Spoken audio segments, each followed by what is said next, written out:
what's up, Slunts? Joker here, and welcome to a brand new episode of Slunt Tech. Kurt is gone again this week as he's still busy with the British tax season over there. They do it towards the end of the year, and I guess it takes quite a while to do. So I'm joined by another Brit this week, and Brandon's actually going to be back for next week, filling in from Top 10 Gamer. But this week I'm joined by Connor from Asthmatic Gaming. What did you go at? Yeah, he's trying to take the piss out of me because of how I say his name. Apparently, Americans don't say Connor correct. We say Connor, and he says Connor. Connor. Yeah. So I'm trying. A-H at the end. It's an A-A. Connor. Connor. All right, boy. It's Connor. So, it's Connor, mate. How's it going, yeah? How's it going, yeah? No bother. Yeah, so anyway, Connor is from Asthmatic Gaming. Why don't you explain what Asthmatic Gaming is, what you guys do over there on your channel? It's a terrible, terrible YouTube channel. I wouldn't even. That's it, really. No, it's just a channel where we just do gaming-related stuff, really. Yeah.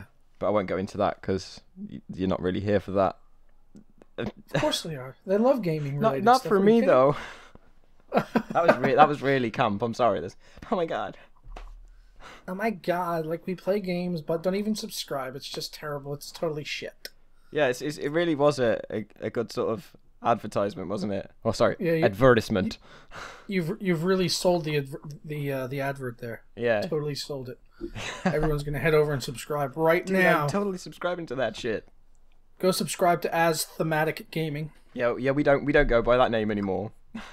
Oh, do you know? No, we rebranded it to AG Media because it makes us sound more grown up. Ooh, AG Media, just like Joker Productions. So yeah, because we could sit there then and then just go like this: AG Media presents, and they're like, "Oh my god, that was so cool." Yeah, but you could have really worked in on the Asthmatic Gaming thing. I mean, you could have had like an animation at the beginning of like an inhaler or something. Yeah. Like, and then, like it blows out like it's fucking primatine mist, and it just turns into the letters Asthmatic Gaming. Well, I mean, the original idea was because we got the name from a picture of Darth Vader with an inhaler, so that was kind of going to be the intro. It was him like, and then start choking because I don't know, like his thing was out. He just couldn't handle how amazing the channel was. He just started choking. God damn this hay fever. Yeah, Star Wars, awesome. We're going to be talking about that later with the Force Awakens trailer. But before we get into that, first thing we're going to be looking at is, if you haven't been keeping an eye on it, Sony Pictures. They got hacked this week. Big time hack by some hacking group calling themselves #GOP, which stands for Guardians of Peace. At least that's what we're being told. And they hacked them. They stole a bunch of their information, just a huge lump of data. And they basically held them for ransom, more or less, and basically said that they were standing for equality, and that they had some demands, which they haven't really released specifics of, but it all kind of centered around the new Seth Rogen and James Franco buddy comedy flick, where they're basically going into North Korea to interview Kim Jong-un, but then the CEA intervenes and they try to get them to become assassins for the American government and take out Kim Jong-un. So apparently the North Koreans weren't too happy about all of this, and what they're saying now is that maybe the North Koreans were involved in it. We don't have any, firm information yet as to whether or not they were, but it looks like that may be a distinct possibility. I mean, big government getting involved in, hacking and stuff like that could be a pretty scary thing if they're doing just this to start with. I mean, How far else could it go beyond this? Yeah, I mean, it's pretty scary, though, if it does turn out that it's North Korea, because, I mean, like, all of that... I mean, I can see, because I think it said somewhere, like, that North Korea felt it was, like, an undisguised sponsoring of terrorism.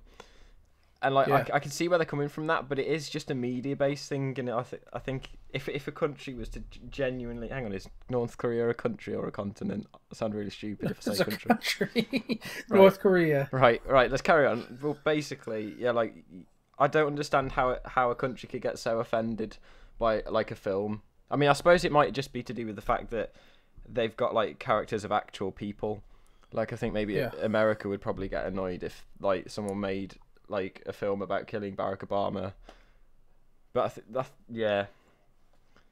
it would be extremely silly, I think, to like genuinely feel like that was an act of terrorism. And like on Sony's part, I can't imagine Sony would really want to kill Kim Jong-un, however it's pronounced. Well, I don't know why they wouldn't want to take him out. Have you seen the little beady-eyed bastard? Wow. Just kidding. Just kidding. Oh. But you want to attack North Korea? I just like the idea of them like releasing like Team America again. Oh yeah, just with Kim Jong-un instead. Yeah, but it's not the first time a film has come out and just taken the complete piss out of a country that we're at odds with. I mean, you said Team America, World Police, and now this, and they're saying they view it as an act of war on their country for us to release such a film. But it's not us releasing it; it's Sony Pictures. Yeah, it's not like the American government put this out as a propaganda film. It's just Sony Pictures, making a funny movie, and so we can laugh at the thing a more serious subject. I think with that style of comedy, people enjoy that sort of film just on the basis that it's current. Like obviously, if that's what's going on, people are obviously gonna find like a mockery of that funny. Like I know I would. Yeah, it's current. It's edgy in a lot of ways. I mean, look at all of the video games that have come out in the past few years that have had North Korea as enemy number one home front. North Korea is the big enemy there.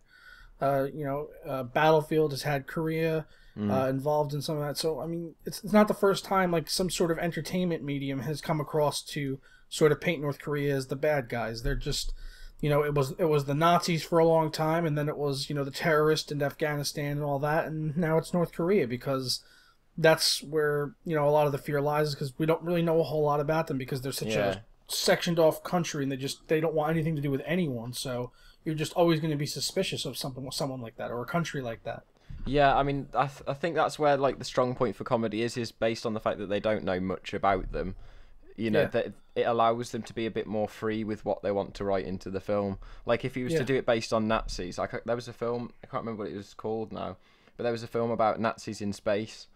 I know what you're talking about. I can't remember what it's called now, but like as funny as that was, because we know how that ends, it's not as funny as like obviously the North Korea situation. It could go anyway, and no one's to sort of say it will or it won't. So I think that adds to sort of, I don't know. Yeah, it's just sort of going into the area of the unknown, and it gives the writers a lot of leeway, like you said, because you can pretty much write out anything, and people are like, well, maybe it is like that. We don't know. Some people have said that North Koreans don't even know that someone has landed on the moon because their social media and everything is so locked down. They just have no access to the outside world. So. Yeah. See, I mean, is that actually true that they don't know someone's gone to space? Because that's what I heard. That it's a rumor, but it could who knows. I like the idea of that. Them just sitting there, just like, oh, we shall go into space. We'll be the first people, and then they're just like, oh no, there's the US flag. God damn it, they beat us again. Shit. Yeah. Well, I don't know. It should be a funny movie anyway. I mean, anytime Seth Rogen and James Franco team up, it's usually a pretty good movie. So it's nice to see them teaming back up. Yeah. But to keep on topic sort of with movie news, huge news that has almost broken the internet this week. The new Star Wars trailer is out, and I'm so excited for The Force Awakens. After the terrible debacle that was the prequels, I am so excited for a proper Star Wars trilogy. Proper. Yes. And from what we've seen in this trailer, I'm really excited. What were your thoughts after seeing the trailer? Well, I mean, it's funny actually because it's not what I expected it at all. I mean, I had worries. I think like a lot of people did that based on the fact it was going to be done by Disney. We was worried that it was going to be like High School Musical sort of thing, like Jesus, I'm a Sith and he's a Jedi, but like. Start turning it into a musical. I was quite scared that it was gonna. I mean, after seeing like all the animated stuff, I don't know if you'd seen the animated stuff that they'd been doing for like what is it, Star Wars Rebels or something. Yeah, I watched the premiere, the little movie they did, the 1 hour episode. It was okay, but it wasn't as good as the Clone Wars cartoon, in my opinion. Yeah, they really bigged that up, and like for a period of time, I thought that was going to be like the movie. I thought the movie was going to be animated like that. I was like, mate, we don't need a Star Wars Frozen movie, based on Hoth. You've just got like Queen Elsa just. Blowing things around. Just an Do you want to build an android? Oh, dear. No. Come on, 3PO. Okay, bye. No, I've got a terrible singing. Okay, bye. Oh, my God. But, no, anyway, but seriously, though, looking at the trailer, I thought it was absolutely brilliant. It sort of showed everyone. It's like, hey, look, this has all of the stuff that you wanted in it. It's got X-Wings, it's got Millennium Falcon, it's got TIE Fighters, it's got sand, it's got a black guy in a Stormtrooper outfit. So Mace Windu is no longer the lone African-American in outer space. Yeah. It wouldn't really be African-American, would it be, from outer space? But they just wanted to put that out. We got a soul brother in this movie right now. Here. We got a soul brother in The Force Awakens. Yeah, I just like the idea of just literally just turning around. Damn, what the hell, man? Those were the droids we're looking for. Shit. We ain't found shit. I love that. Thing I don't understand though. Like, there's a lot of things they've changed that don't make sense. Like, obviously, throughout most of Star Wars, lightsabers were just this plain single-bladed thing, and to me it seemed weird when, like, in Episode 2, Darth Maul had a double-bladed one, but that kind of made sense. But the thing I didn't like about the trailer was that he had obviously the main blade and then the two bits coming off of the side of the hilt. That to me just seemed a bit silly. I didn't really like it. I mean, if you look at the progression, so original trilogy, one lightsaber, prequels, dual lightsaber, and now 3. Yeah. So that's just the natural progression. And the next next one is going to be a 4-way lightsaber. Yeah, I mean, a 4-way would kind of make sense. That's really out of context. Please don't make any sexual reference to that at all. But yeah, like a 4-bladed lightsaber, I think would kind of make sense because they could have some sort of spinning hilt where they could spin it like a propeller and just blade people to death. But like with the fact of like small bits of blade coming out of hilt, I mean, in the time it would take him to swing that small blade at someone, it would be easier to hit them with the large blade.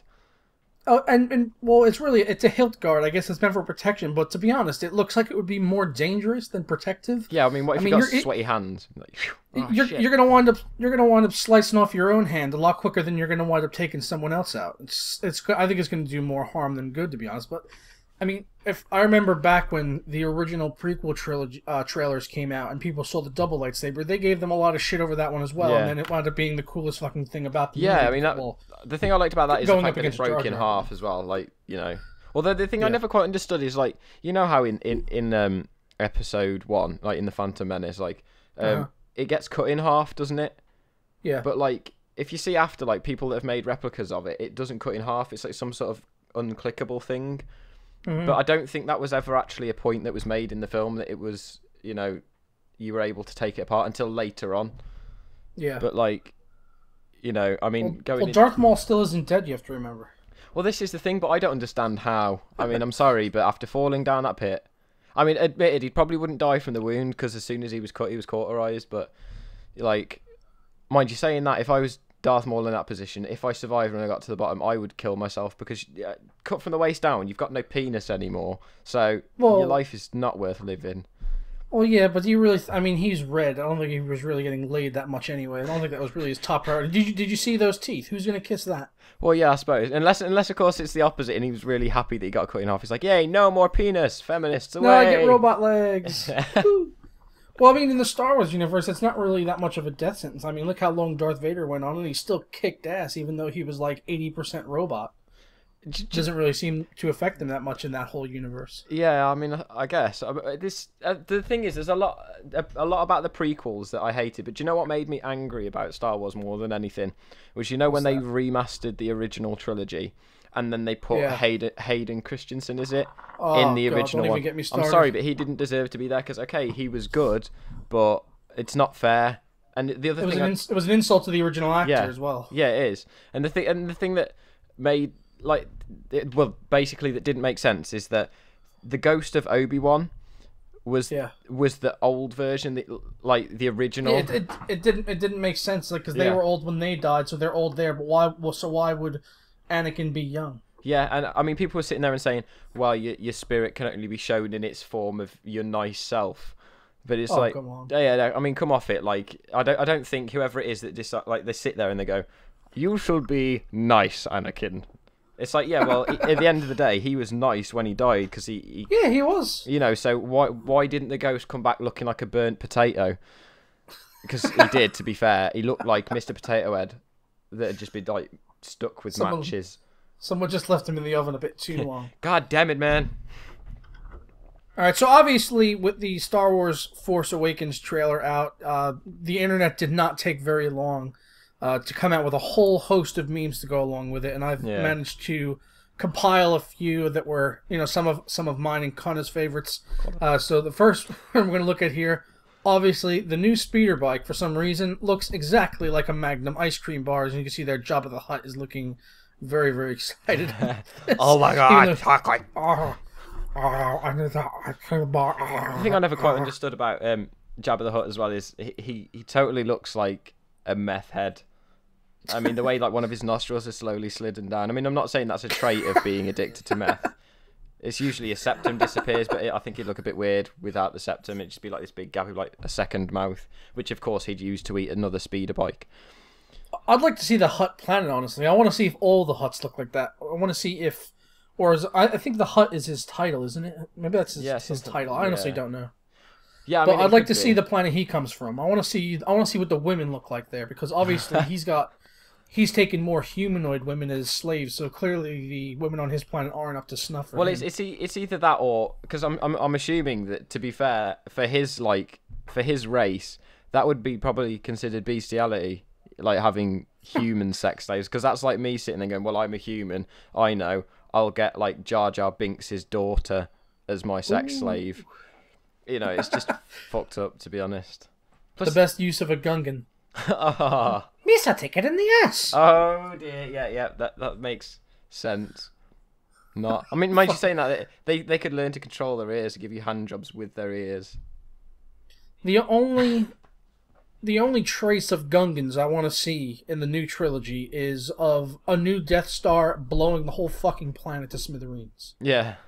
They could start the whole movie off like that, and it wouldn't matter what happened afterwards. The rest of the movie could be 2 hours of George Lucas taking a shit. Yeah. And it would be the best movie ever. Yeah, just because you see... I'm sorry, but the Gungans were just an awful addition to the Star Wars franchise. Yeah, so was George Lucas. The idea was good, but from that point on, you should go, well, Star Wars. There you go. Take that with you and do what you want. This one here, I'm looking at now, the second one, this sort of R2 droid that's on a soccer ball. I don't know. Stupid.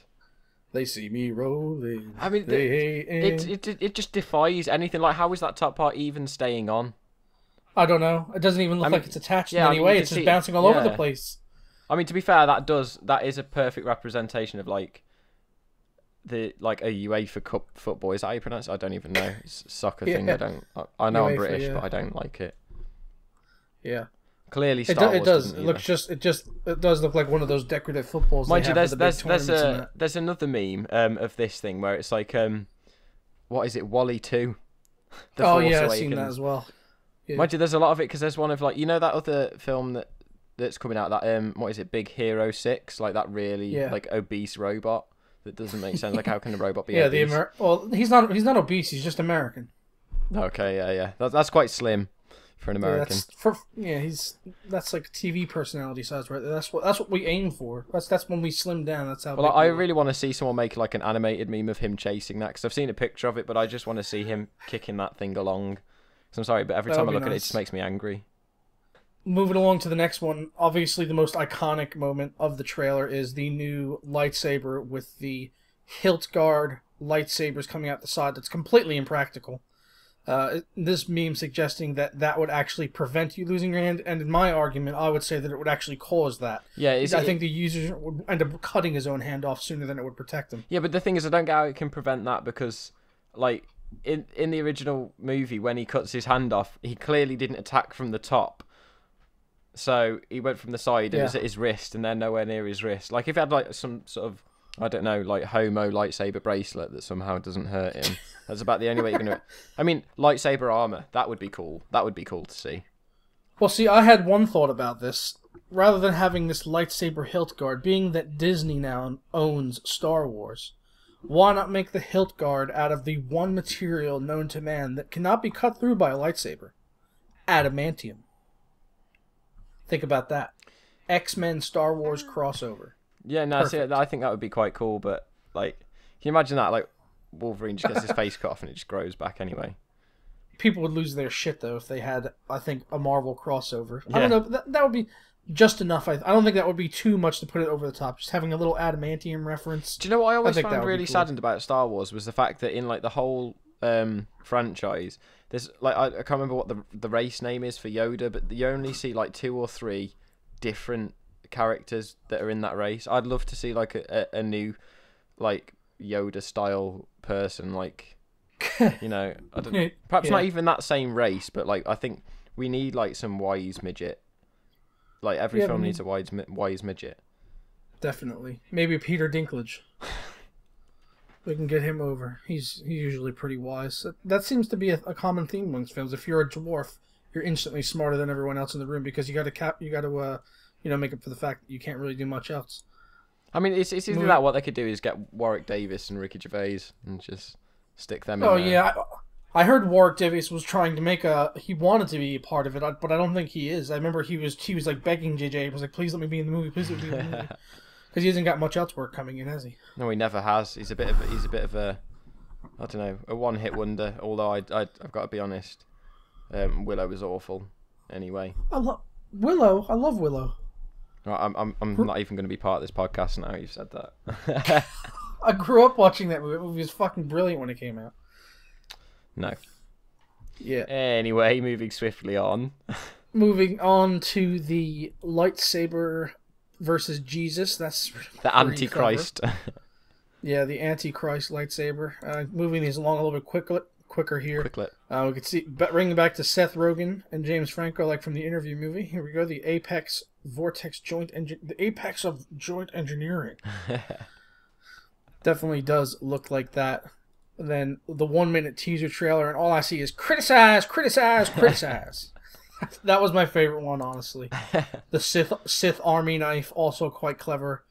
And then finally the Spaceballs reference, which everyone's been talking about. When the famous scene from Spaceballs, when they're combing the desert, and Rick Moranis' character Dark Helmet says, "Have you found anything?" "We ain't found shit. We ain't found shit." That was my favorite one by far out of all those. So pretty fucking funny that the internet has just come alive with the new Star Wars trailer out. Like I said though earlier, I still think that trailer, the opening scene, would have been so much funnier if the Stormtrooper was Kevin Hart. Oh yeah. Like, I'm sorry, but that would just be the most amazing thing. I don't know why. Like, even if it was just Kevin Hart pulling that face. Yeah, I could see him making that face as well. It's a very strange like expression though, isn't it? Like, the more you look at it, the more you try and wonder what's going on in his mind. Like, damn it, man, I totally just shit myself. It's like, yeah, I just want to know. I want to know what he's looking at. Like, what is coming after him? He's just looking there, and it's his mom running down like the side of a sandbank, like, "Bitch, you didn't even do the washing up, motherfucker." "Mom, I'm sorry." Or it's probably not that at all. Yeah. Probably not, to be fair. Alright, but moving on from all of this movie news, we're talking about Star Wars and the whole Sony fiasco. Let's touch a little bit on games. Obviously, the gaming holiday rush that happens every year has sort of come to an end now with, November 18th when we had Far Cry 4 and Dragon Age Inquisition coming out, and the new Super Smash Brothers. A lot of big games came out that week, to try to get everything out before Black Friday, as they try to do every year. So that means the rest of the year is pretty much dead as far as gaming is concerned. Nothing really major coming out, at least until next year. But, we did have a pretty good run. There's a lot of disappointments, unfortunately, this year. A lot of games that really didn't live up to the hype. Yeah. Assassin's Creed Unity specifically. Earlier in the year, Watch Dogs really didn't live up to what it was. Basically, just Ubisoft has fucked up. Well, I mean, to be honest, if they spent as much time and money on actually, the game that they did on their marketing schemes, the games probably would have been amazing. Yeah. But they do the typical thing of like, it's like, when you get a really, really shit movie that comes out and they show you the trailer, like, wow, this looks fucking amazing. And it's because they've shown all the best bits, so there's no need to watch the film anymore. Yeah, it's like comedy movie trailers. I hate watching comedy movie trailers because they show you all the funny shit in the trailer. Well, it's like with Bad Grandpa. And by the time you get to cinema, it's nothing. It's like Bad Grandpa. That was like, that looked amazing. I mean, it was funny, but it's one of those films like you get halfway through and you're just like, oh, shit. It's like, I've already seen all the funny shit. I don't need any more of this. But, but Ubisoft just, I don't know. And they just keep digging. They keep on digging. They just keep making it worse for themselves. 30 FPS is more cinematic. And, we like our games to be broken. That's part of the cinematic experience. I'll tell you one thing that games really need to stop doing as well. Lens flare. J.J. Abrams, man. Yeah, I mean, I'm J.J. sorry, Abrams. but like, you don't really get lens flare on your eyes in real life. You either can see or you're blinded by the sun. There's no in between. Yeah, it's real. That's really a camera effect, which is why I don't like things like motion blur in games because it Yeah. doesn't feel natural. Also, depth of field is really that's a camera effect. Well, that's the that is thing. not I mean, a human eye sees. yeah, human eye. I mean, you do things kind of blur out when you focus on something, but it's not a depth of field thing really. It's more just you're looking at that one thing, but it's a completely different thing altogether. Yeah, absolutely. I know exactly what you're saying. But I think the problem is with games and movies nowadays is they like to do too much to it to the point where it doesn't feel realistic anymore. Like they've gone for a realistic vibe and like just failed miserably. Yeah. Well, it seems like it's usually one or the other now. It's like games try to be uber realistic or not at all. Like, you know, Borderlands just goes with like that comic book look. Yeah, see, I don't like Borderlands for that exact reason. I'm not a terrible big fan of Borderlands No. either. I just feel like the whole game is just padded out content with a mediocre story. Yeah. And it's just a lot of walking around looting stuff and for no reason to level up for no other reason. Yeah, see, I mean, the thing is, like, with games, like, one of my all-time favourite games would probably be Fallout, but, like, even though the graphics weren't the best. Do you know what I mean? It was like one of those games where even though it was objective-based, you could sort of do things and always have fun, but I find with Borderland, I think they kind of tried to go with that by having it somewhat free roam, and it's just like... Yeah. But it's too linear, I think, but in a stupid way. I know what you... I think I know what you're trying to say. It's hard to put a finger on it. Really. Yeah, I'm glad you think you know what I'm trying to say because quite honestly, I have no clue what I was trying to say.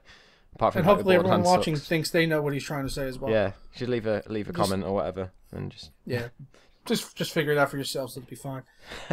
But basically, Ubisoft has had just a whole lot of letdowns this year. A few games that actually did live up to hype. Dragon Age Inquisition, fantastic, probably game of the year contender for sure. And the Alien game, which was absolutely fantastic. Probably the best thing to come out within the Alien universe since the James Cameron sequel. I'm a big fan of the whole franchise, but Alien Isolation was absolutely fantastic and better than anything they've done with a movie to date since the James Cameron sequel. So I'm looking forward to seeing more from the people that made that game, City Interactive. Hopefully they do another Alien title in the future. That would be awesome.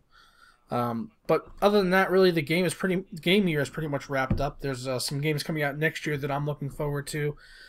Witcher 3, most notably, Battlefield Hardline, and of course GTA 5 on the PC, finally coming to PC. Well, this is the thing. I think it has taken way too long. I mean, I think me, like a lot of other people, I'm really excited for the fact that it's coming out on PC, but I probably won't even touch the story because I completed it like so quick when it originally came out, and I don't feel like there's any need to play the story.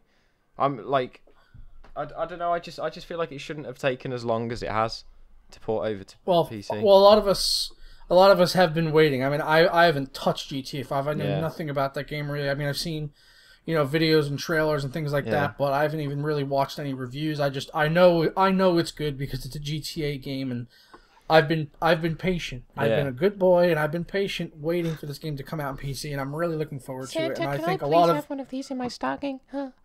I've been a good boy. And I know a lot of PC gamers are the same way. I've been waiting for it to come out on PC specifically so they can play it in all of its graphical splendor and with mods and all that stuff. And I mean, the same could even just a testament to how patient we can be is that people on PC are still waiting for Red Dead Redemption to get ported to PC. Yeah, is that ever They're still waiting for it. I don't think it's going to happen, is it? I don't know. It's kind of a long shot at this point, but I don't see it as an impossibility. To be honest, with GTA I think it's more likely that they'd make a new Red Dead game for PC than they would porting the original one over. Well, I think that it would be likely that they would come out with a new one, but bring out the old one first, sort of to build up the anticipation for it. I mean, because if they were going to do it, I see them doing it for Xbox One and PS4 as well. Obviously, they would bring it to the next-gen consoles, and then we would also get it on PC. Yeah. There was some evidence earlier in the year that this might actually be happening. They actually had submitted the game for Windows approval, and according to the people at Microsoft, that only time that happens is when a games company is seeking approval to basically have their game on the Windows platform. And then it was pulled off of there very quickly. And I'll try to find a link to this if I can, and I'll put it down in the description below. I don't have it up at the minute because I wasn't expecting to talk about it. But this did happen earlier in the year, so whether that's a sign as to whether it will come to PC or not, it's kind of rumor at this and speculation at this point. But it would be really, really nice to see, because I know PC players would buy it. They would make a shitload of money off of it, and the mods would just be absolutely amazing. Because Red Dead Redemption still lives on. Is probably one of the best open world games I've ever played. Yeah, I fantastic. Agree. I agree. And the multiplayer, the open world multiplayer aspect. Imagine that on PC with hundreds of people rolling around. Yeah. That'd be fantastic. Yeah, well, it's funny actually, because as good as that would be, like for me personally, that's the one thing I didn't like about Red Dead Redemption. Like I spent most of my time in private matches because I'm awful at the game, but I still think it's one of the better games. Like I really love GTA, but I do even to this day still think that Red Dead was so much better. Yeah, definitely, and I like the open world aspect of the multiplayer just because it was so easy to troll. Yeah. You kill someone, and they would respawn within like 50 feet of you. And you could just keep killing them over and over again because now they've got no horse, they've got nothing. Well, that's the thing I used to love about the multiplayer. I don't know if you ever used to do this, where like when someone would be going like really close to a cliff and they'd have like one of those horse and cart things, and then you just shoot the horse and then they can't control it and they go flying off the cliff. I used to do that so much because people, what the fuck, man? And even if they jumped out, they'd still fly off the cliff. So and also getting bounties on people, that was a lot of fun too. Like because you could always I remember there was an achievement for something to getting your bounty up to a certain point, and you could tell when someone was going for it. Yeah. And there was usually this one military outpost that they would go to because they had cannons all over it. And they would just be rinsing army guys one by one, and they would have friends with them guarding the base to help them out getting the achievement. And then I'll just be like, they're going for that achievement, and I'm going to go stop them because I don't want them to have any enjoyment in life. Yeah, that's the best. That's the best thing about games is ruining it for everyone else. Yeah, pretty much. That's the best thing about any game. Do you know what I was always really disappointed with though from Rockstar, and I don't understand why they've never brought it back into any of their games. Like think since San Andreas, the few games that they've brought out that have had trains in them, and since San Andreas, you haven't been able to hijack trains. Yeah. Like, that's one thing I really used to love in that, and the fact that you couldn't do that in GTA 4 or 5, I think was really disappointing. I never really noticed that. I didn't play San Andreas much. I played it for a few minutes and I didn't really care for it, and I stopped playing. Yeah, but I think even though half the people don't use it, it's a nice addition to have. I mean, especially in Red Dead Redemption, I just think that would be really suited to like a train hijacking mission, like a co-op mission where you have to hijack a train to deliver like dynamite somewhere. Oh yeah, hijacking a train in that game would have totally made sense. Yeah. But at least you could tie up a nun and put her on the train tracks and watch her get I mean, the thing is, you couldn't in multiplayer though, could you? Because I don't think there was a train on multiplayer, and that saddened me. Well, it would have been nice if you could have tied up multiplayer opponents and done that to them, and just to torture them. Like, hey, I'm going to tie you up, and well, yeah, I think that's always something I used to like the idea of is just going up to your friend and just like tying them up, and then they physically cannot play the game. Like that would be the best thing going into like big open multiplayer worlds. Just lassoing people, tying them up and leaving them there. They would have to quit the game because they couldn't kill themselves. Unless somebody comes and kills them, they're stuck there. They're just lying there. That's basically sounding like a combination of Red Dead Redemption and DayZ, basically. This is sounding like a good game. We need to work on this. Yeah, we need to work on this. Yeah, we're actually going to go and build it once this is finished. We're actually going to go build it, like make it. Yeah. I'm going to bring up CryEngine 3 now. We'll start coding this. It'll probably be out sometime by the end of the year. Yeah, but if we do anything like Rockstar, it'll be out like probably at the end of the year, but you'll only get one mission and the rest of it won't come out until like... It'll be episodic. Yeah. Episodic. That's what all the bigwigs are doing. Yeah. It's episodic releases. But that's pretty much going to wrap it up for this week's episode of Slunt Tech. I want to thank everyone for watching. I want to thank Connor for joining us. I hope you enjoyed your time on here. Did you enjoy being on the podcast? No, not really. No, I'm joking. No, I like it. It's cool. Makes me feel smart. Yeah, and it makes you look smart to everyone else. Everyone out there is well, I hope you're so. very, I put on my good right shirt, so. Oh, you put on a good shirt as well. I'm not wearing any shirt at all. It's just sitting at the top. No, okay, well I might as well join you then. No. No, I got my shirt off. I don't want any nudity on here. I got flagged once on YouTube for taking my shirt off because someone said it had nudity in it. Fucking Bollocks. Bollocks. Anyway, but I want to thank you guys. I want to thank you guys for watching. Hope you did enjoy it. If you did, stick a like on the video below. Don't forget to check out Asthmatic Gaming. I'll put a link down to their channel below as well. And you can always follow me on Facebook and Twitter at JokerSlunt, or get back to my channel anytime by going to jokerslunt.com. I'll catch you guys next time. Ta-ra! Bye, man. Yeah.